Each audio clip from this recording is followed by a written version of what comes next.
რას გულისხმობ ეკლესიურ ბიძინაში.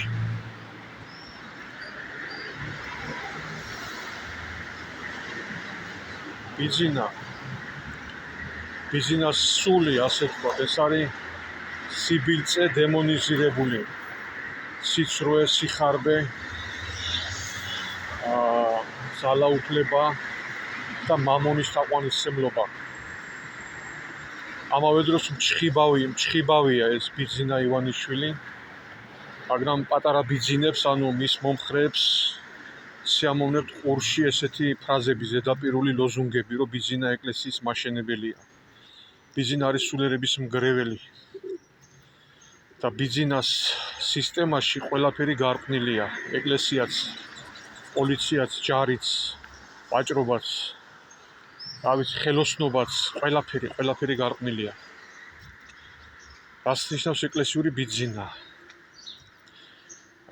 დღევანდელი ეგზარქოსის არჩევა დანიშნა უпростоრად, ეს არჩევნები აღარ არის საქართველოში უკვე.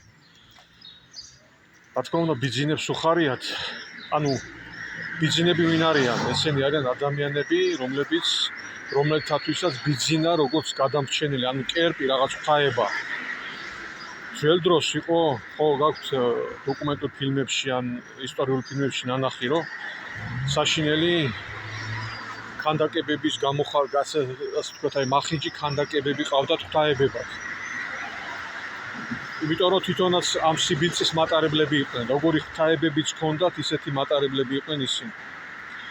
მაგალითად, ძველ რომაულ პანთეონში იყო სიყვარულის ღმერთი, ბახუსის ღმერთი, ომის ღმერთი, ხო? იმიტომ რომ ის წარმართი რომაელები ამ სიბილწეების მატარებლები იყვნენ. სიყვარულის ღმერთი ნიშნავდა იმ გარყვნილებას. ომის ღმერთი და რასაც ბახუსის ღმერთი, ეს გასაგებია. იყო მოსავლიანობის ღმერთიც, მაგრამ ის ალბათ დაბიო ხალხის შექმნილი იყო. რა ღმერთიც ჰქონდათ, იმის თვისებების მატარებლები იყვნენ, მაგრამ ამ კერპთაყვანისმცემლობამ ტრანსფორმაცია განიცადა თანამედროვე სამყაროში და ქვეყნიერებაში, ამ წუთის სოფელში ხდება დროდადრო ზოგიერთ ქვეყანაში გამძაფრება, აღზევება, მათ შორის საქართველოშიც. ბიძინიზმი არის ზუსტად ეს კერპთაყვანისმცემლობა. და მისი მხარდამჭერები არიან ზუსტად ამ კერპის თაყვანისმცემლები, ამ სიბილწის. 2017-18 წლამდე ზოგიერთი გულწრფელი მოტყუებული ადამიანი გამოერკვა ამისგან. ვინც იყო გულწრფელი, გულუყვილო, გამოერკვა, მაგრამ დღეს ვინც ბიძინას მიმდევარია, ძალიანად ანაზიარია ამ სიბილწესთან. და რა მინდა რომ ვთქვა ახლა, როცა ამ ეგზარქოსის ეკლესიური ბიძინას დანიშნა, ანუ იგივე თვისებების მატარებელია ის პატრიარქად წოდებული პიროვნება, იგივე თვისებების მატარებელი. უხარიათ ბიძინებს, რომ უხარიათ, ეს აბსოლუტურად გასაგებია, იმიტომ რომ ეს არის ბიძინიზმის პოზიციის გამყარება, ანუ ამ კრიმინალის, ბანდიტიზმის, კორუფციის, სიხარბის, თავხედობის, დაუჯელობის სინდრომის საქართველოში რაც არსებობს. და ამ პატრიარქის დანიშნა ნიშნავს ამ ბოროტების გამყარებას და რა თქმა უნდა, ბიძინებს უხარიათ, იმიტომ რომ ბიძინები ამ ასეთ გარემოში, ასეთ სახელმწიფოში გრძნობენ თავს რეალიზებულად. მათ არ უნდათ სხვანაირი ქვეყანა. ევროპა და ამერიკა სჭირდებათ, ასე ვთქვათ, სასეირნოდ, ფულის საკეთებლად, ექსკურსიები, სამკურნალო და ასე შემდეგ, მაგრამ თავის ქვეყანაში სჭირდებათ ეს ბიძინიზმი, ეს ბოროტება, იმიტომ რომ აქ არიან ისინი რეალიზებული. იმათ რომ უხარიათ, ეს გასაგებია, მაგრამ ძალიან დამამწუხრა ერთმა გარემოებამ, რომ დავინახე, რომ ცოტა სიწყნარეში შემოვიდი აქ. დამამწუხრა იმ გარემოებამ, რომ ხედავ, რომ ზოგიერთი ანტიბიძინების რაღაც კატეგორია, ასე ვთქვათ, იმას გამოხატავს იმედს, ან წარმატებას უსურვებს. ეს არის ზუსტად პოლიტიკური და სულიერი გულუყვილობაც, რომელიც ბოროტების გამყარებას უწყობს ხელს, იმიტომ რომ ახლა ეს ადამიანები გარეგნული იმით ტყუდებიან რა, ესე შეიძლება მოსაწყლებული თვალები, რაღაც ამდაგვარი, გესმით, ან რაღაც აღსრულებული ქველმოქმედება ხო იყო ბიზნესმა თავის დროზე ესე გააკეთა. ხო. თავის დროზე ესე გააკეთა და ასე მოატყუა ხალხი, ხო? და იგივე ჯადოსნურ წრეზე გადიხართ ახლა თქვენც აი ეს ანტიბიზნები, მაგრამ ამ ეგზარქოსის მიმართ რაღაცა იმედები გაგიჩნდათ, ან მადლიერება კი არა. აი მოლოდინი რომ რაღაცას კარგს გააკეთებს, ან იქნებ გააკეთოს კარგი, აი წარმატებას უსურვებ. მიშამაც თქვა სხვათა შორის და ეს ძალიან არ მომეწონა და ერთ-ერთი ფორმულაზე იყო კიდე წერალი კაცი, არ ვიცი, არ მახსოვს იმის გვარი.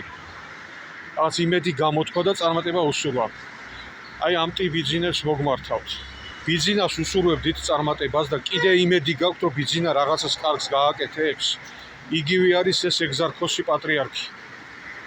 ანუ მოჯადოებულ წრეზე ვერ გამოხვედით აი მოჯადოებული წრიდან, რომ აღარ მოტყუდეთ აი გარეგნული სათნოებებით, გარეგნული რაღაცეებით, რომ აღარ მოტყუდეთ.